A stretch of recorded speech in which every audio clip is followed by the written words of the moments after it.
Luna Maya pose pakai kemben seharga 13 juta rupiah, postingannya disorot. Artis Luna Maya baru-baru ini memposting foto berpose seksi memakai kemben seharga 13 juta rupiah. Luna Maya pun sampai disebut bak Barbie hidup karena penampilannya itu. Luna Maya langsung banjir pujian usai memposting foto pakai kemben.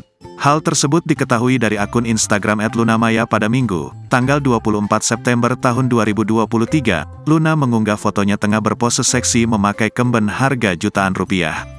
Luna pun nampak stunning mengenakan kemben berwarna hitam tersebut.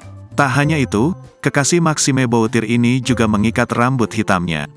Usut punya usut, kemben yang dikenakan model cantik ini memiliki harga 850 euro atau setara dengan 13 juta rupiah. Banyak netizen iri dengan bentuk tubuh Luna yang langsing tersebut. "Cakep banget kak," tulis netizen. "Hot," kata netizen. "No edit-edit teraduhai," jelas netizen.